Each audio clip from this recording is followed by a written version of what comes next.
Hello and welcome to 18WJTS in.form. We're happy once again to have in the studio Tammy Lampert. She is the Executive Director for SWICACC. And again, Tammy, what is SWICACC? Southwest Indiana Child Advocacy Center Coalition. Center Coalition, all right. Yeah. Also joining us is Paula Rasche. Paula is the Executive Director of Crisis Connection.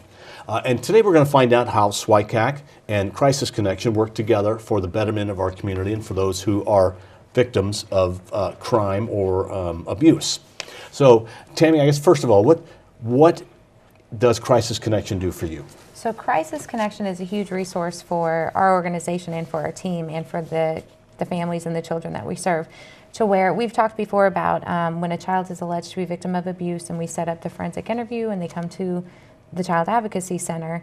We talked about the investigative team. We've had the detective here to explain their role when they're in the MDT room watching the interview. While that interview is going on, Crisis Connection has their victims advocates and they meet with the non-offending caregiver, which is the secondary victim, to explain the process of what's going on, to offer the services for them also. And so they are huge in that support system for the family and for the child.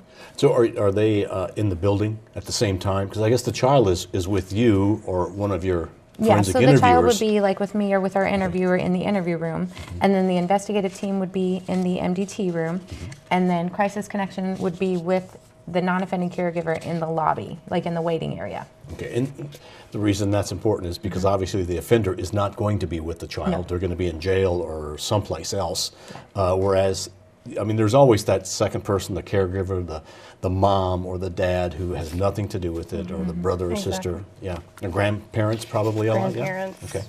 Step-parents. And then tell me how you see your role with SWICACC. So, just like Tammy said, our role is to educate the parents on what's going on. I mean, it's to the benefit of the child that's being interviewed if that adult caregiver that brought them understand what took place.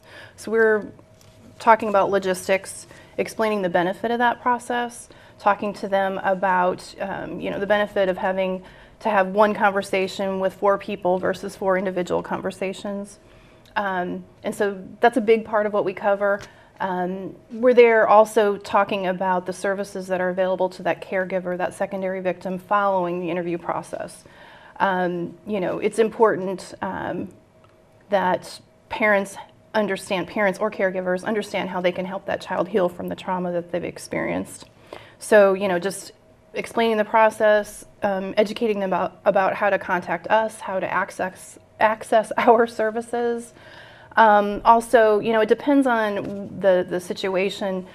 Some advocates cover more information than that. Sometimes parents just are not equipped to hear much that day because of the circumstances that have them there. But, we try to emphasize after a child discloses, it is so important for a caregiver to make sure that child knows that they are believed. And the other most important thing that a caregiver or parent needs to do is to acknowledge the courage that it took for that child to disclose or cooperate with the process. And that telling a child that they are believed goes beyond it's saying it. Just because mom takes the daughter to a therapy session doesn't mean that child knows that mom believes her in what she disclosed. So it's so important. So those are some very basic things that we cover, during that forensic interview. But we are there, like I said, we can be accessed after the time, after that point, to meet with the parents to help them help their children heal. There's lots of things we can do to help those parents mitigate the impact or minimize that impact of the trauma that they've experienced. And I guess another angle, and both of you have said this, they're the secondary victim. A lot of times it's going to be hard for them to believe that it's even happened in the first place. So now they've got to deal with that. I've known this person all my life. Now to find out that they're an abuser or have committed a crime, that's got to be a real shock to them. So you're helping them that way? Yes, we're helping them come to grips with their own issue related to what was disclosed. Guilt, I guess. Guilt or, more than not, it's a trusted adult or a trusted person that has victimized a child.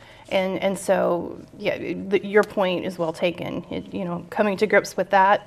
And that's a big part of the conversation typically during the forensic interview if the parent is prepared for that kind of conversation. But it depends, all situations are unique and different. And sometimes parents know exactly what's being talked about, and sometimes parents don't know anything about the allegations. They just were told to report, bring their child, and they have no idea. And so that's kind of a different kind of conversation than a parent that knows what has been disclosed. Tammy, are the parents in the other room watching? No. Okay, and is that allowed? No. That's not something you want to have happen? No. Okay. No, only the investigative team's allowed to be watching the interview live.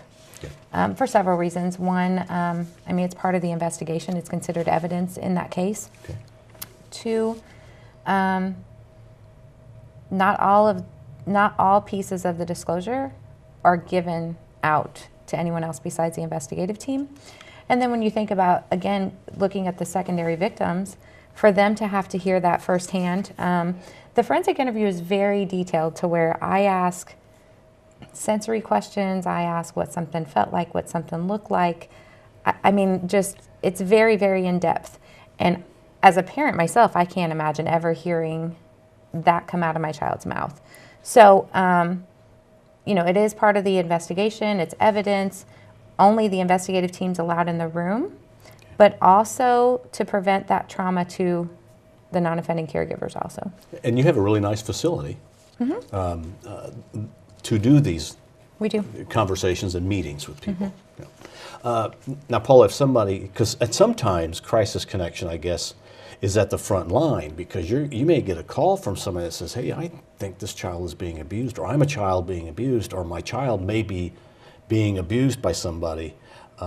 You're going to get that call maybe before it even goes to the sheriff or to the police departments. And that could happen, that can happen, and that has happened.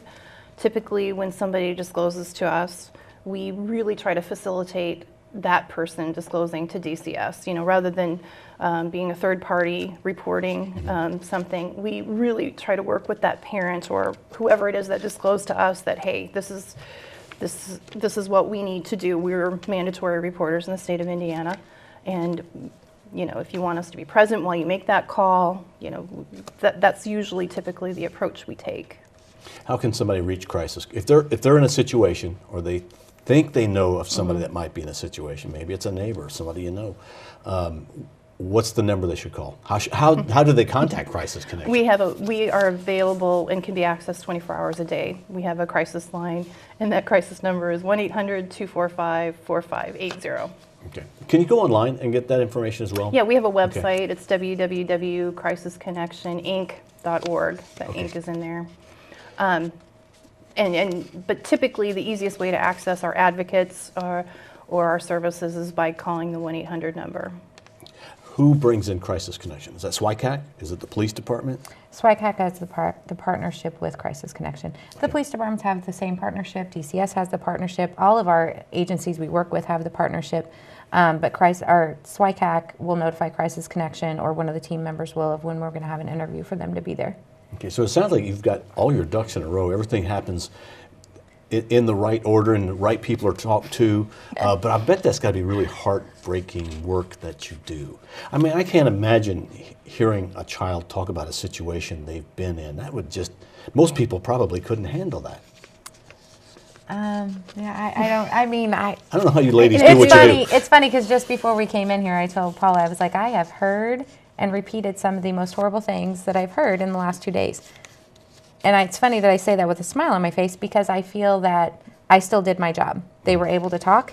They were able to, the investigative team was able to investigate that and hold the perpetrators accountable. And I know that now the child has disclosed and can start moving forward in the healing process, and they can get services and they can move on. But yeah, I mean, our world is a crazy place. Yes, it is. It's a crazy place. Well, you're servicing kids that have been abused, or I guess even witnessed a crime. Mm-hmm. Yeah, we do. From what age to what age? I've talked to kids as young as they have to be verbal, but they also have to cognitively understand and be able to participate in the interview. So I mean, I have talked to some kids as young as 2, and then all the way up through 17.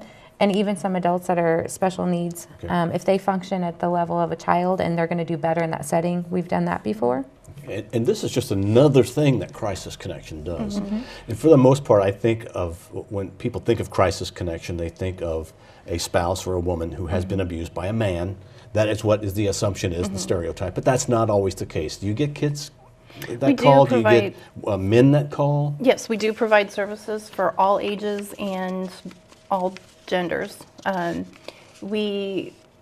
Yes, this is one facet of what we do, and it is a big focus going forward. I think we've identified as an agency that there needs to be more focus on the children affected by domestic violence and sexual violence.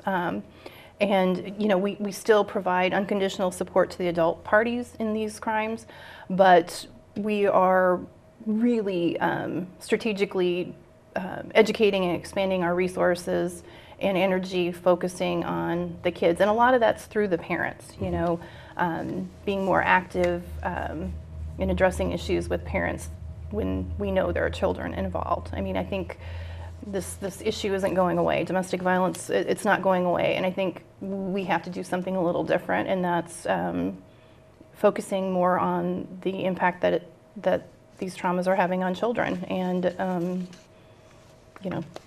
addressing those issues sooner than waiting till they're adults and talking about what happened when they were children. Well, thanks to both of you for coming in. Is there anything else that you'd like to add? I would like to add really quickly, just because Sure. I'm a big advocate for talk to your kids, talk to your kids, talk to your kids, and how research shows 90% of childhood sexual assault could be prevented through education. So Crisis Connection also does a prevention program with the school, Yes. with the adult, anybody. They have great programs. And so we've partnered and we've gone to schools together. Crisis Connection's gone into schools. I've gone into schools. We are more than willing, able, and wanting to talk to adult groups, youth groups, schools, anybody that will have us, just so we can educate the most people possible. The more awareness, maybe we can start to whittle that down a little Yes, bit, right? yes. And they are not here for this reason, but I want to point out, if you are ever looking for somebody to make contributions to, both of these are nonprofit organizations that exist on donations from folks. So give that a thought as you consider your life. Thanks to both of you for coming in today. Thank you for having us. We have had as our guest Tammy Lampert. She is the director of SWICACC. We also have had as our guest Paula Rasche, the executive director of Crisis Connection. Thank you for watching WJTS. We're local people watching local people.